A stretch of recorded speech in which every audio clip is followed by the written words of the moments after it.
Open the glove box. Remove the damper arm. Push in on the sides of the glove box to release the stops and lower the glove box. Pinch the tabs on the side of the housing to open the housing door.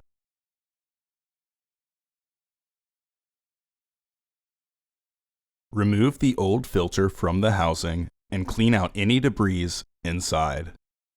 Insert your new filter into the housing with its airflow indicating arrow pointing down. Close the filter housing door. Partially close the glove box to re-engage the stops. Reinstall the damper arm.